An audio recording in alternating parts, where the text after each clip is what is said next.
This will be my top 10 reads for 2026.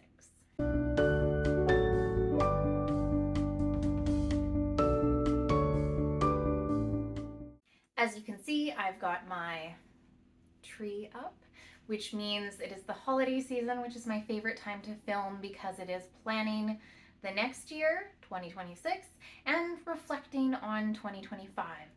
Every year for the past 5 years, I have planned 10 books that I most want to read in that year.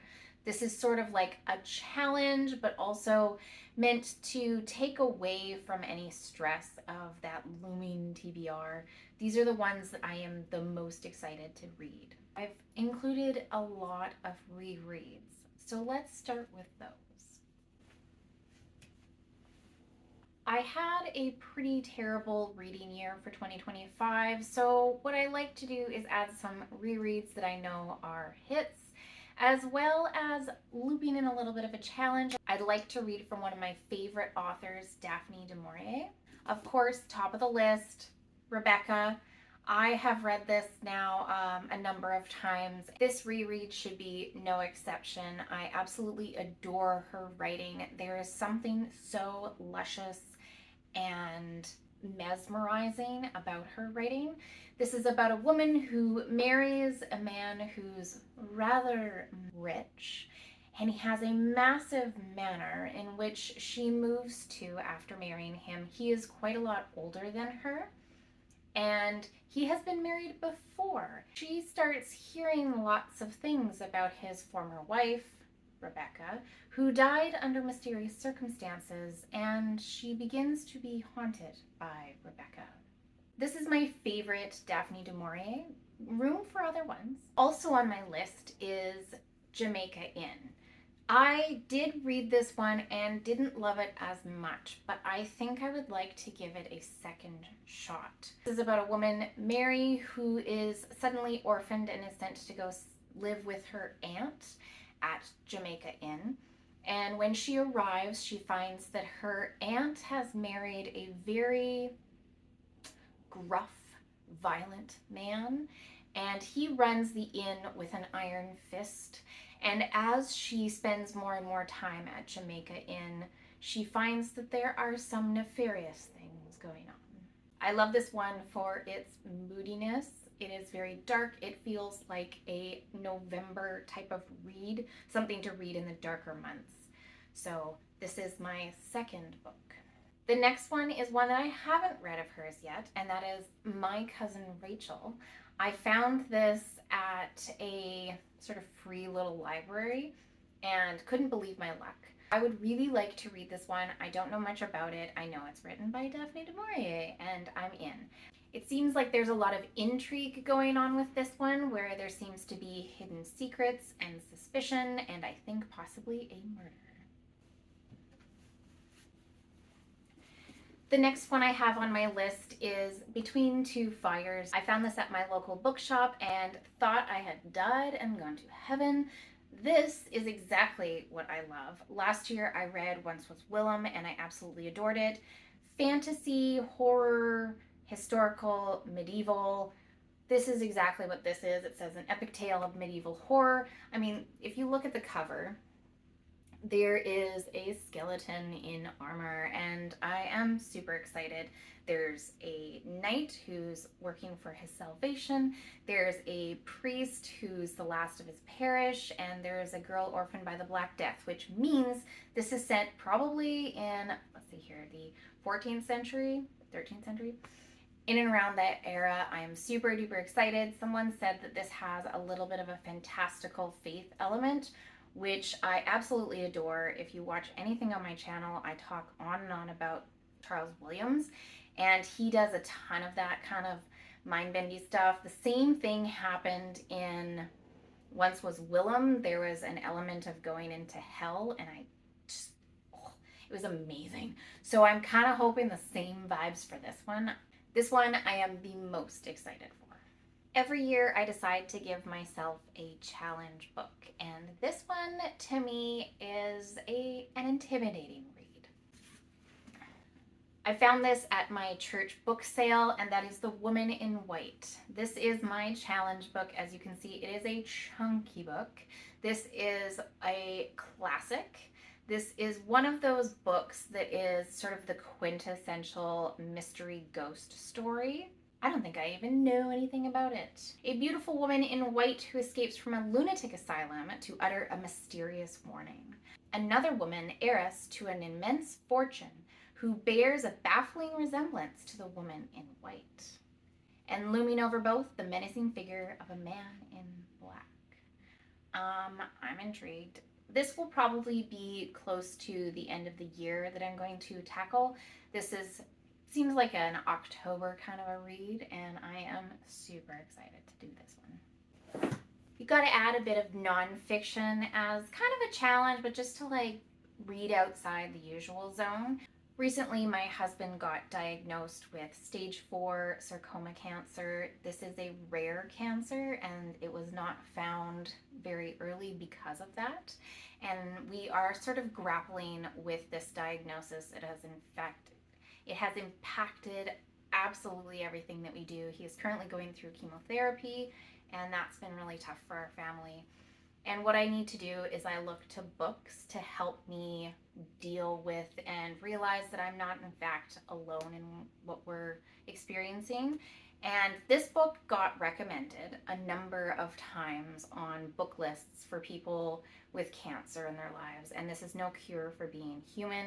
This is supposed to be sort of a dry wit kind of memoir about this woman who finds out she has cancer, and she kind of goes through what that means. I really think this will be an important and necessary read for me next year. I don't want to say I'm looking forward to this read, but I am looking forward to having some things confirmed to me and make me feel maybe a little bit more prepared for what's to come. Another one of my favorite authors, C.S. Lewis, The Abolition of Man. This one, I saw this man recently do a review on. It was a stellar review and discussion, and I really enjoyed all the things that he had to say. It made me more interested in reading this than I had before. From what I gather, this one is about what happens if man does away with morality. What if we finally get to a point where morality just doesn't mean anything anymore, and we just don't have our own convictions to stand by? And I think this is very important for this day and age. It seems like everybody and anybody has an opinion, and if we don't agree with their opinion or their stance on life, then suddenly we're a bad person. So I think this will be a fantastic exploration of that. One that's been on my list for years and years, I've even drawn it out of my TBR jars, is Amelia Peabody. I recommend her all the time. I say she's a fantastic character book series to read if you read Veronica Speedwell, because they share what I think is a lot of academic characteristics. They are very indomitable as people. This one has a lot of humor in it.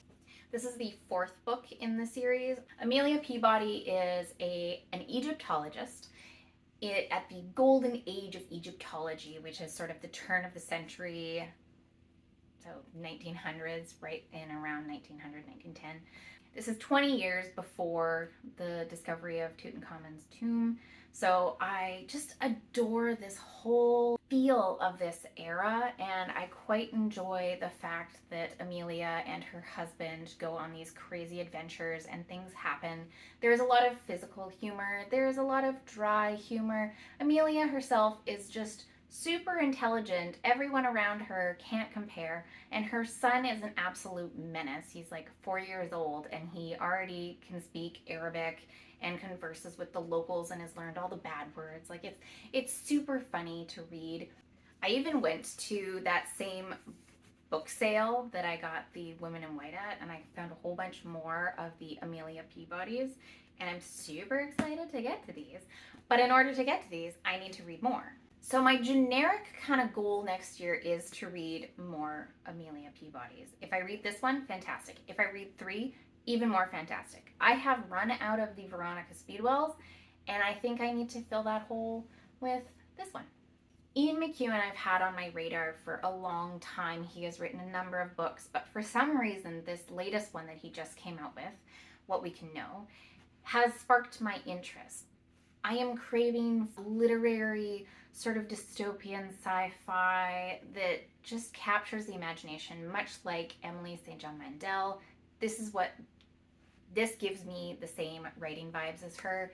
This follows two timelines, a sort of recent one and then in the future, where they are looking for this poem that was written and performed in the now times and has become sort of a legend. And then in the future, they are trying to find evidence of it and they can't seem to find any. That seems the main premise. I'm sure there's a lot more to delve into, and I'm super duper excited to try this one out and try Ian McEwan for the first time. The last one that I have on my list, if I do not end up reading it at the end of 2025, I am certain to be beginning it in the beginning of 2026, and that is The Strength of the Few. This is the second book in this series. It is just blown up. The Will of the Many was the first book, and so many people adored it. I had read his earlier, like Hannah's trilogy, and I didn't particularly love it. I felt like it was kind of average. But this last one, I really did enjoy. There are a lot of things to be critical about, but I did overall enjoy the book. It reminded me a lot of Ender's Game. It works in a world where there's a big hierarchy, and the main character gets recruited as an orphan to become a student at this exclusive school who also has a hierarchy that mirrors society. And he has to work his way up in the ranks in order to find out some secrets. He is adopted by a man who is asking him to be a bit of a spy. I am excited to kind of see where this series goes. The first series ended with a bit of a cliffhanger and an epilogue that I actually had to read twice because I was very confused by what was going on, and I do know what's going on now. But I'm excited to see what does in the second book. I needed to have a little bit of fantasy on this list for my traditional reading roots, so this one is going to be my big fantasy for the year. Now, if for some reason any of those books don't work out, like my library doesn't have them, then I have an alternative, and that is the second book. No, it's the third book to the, I don't even know what the series is. The first one was The Tainted Cup, then the second one was A Drop of Corruption. This is by Robert Jackson Bennett, and his third one is coming out of the series called Trade of Blood, and I am very excited about this. This is a fantasy mystery wherein the main character is sort of the detective. He's the Watson to the Sherlock of this woman who's an absolute genius. She just sees patterns in everything. This is set in kind of a Japanese-esque kind of world. It feels like that to me. There are, on the periphery of these mysteries, is these titans that keep attacking the land, and people are harvesting them for magic and stuff. The first two books dealt a lot with sort of local political murders that are actually connected to a higher overarching implication. And I find this both a cozy series, but also a very complex fantasy, and I just adore it so much. So I am adding this as my alternative. I probably will read this anyway, but this is going to be my alternative in case any of the other ones don't work out. As always, my name is Karen. I'm the Book Librainaut. I like to explore all types of books. Thank you so much for watching, and here's to a happy new year of reading.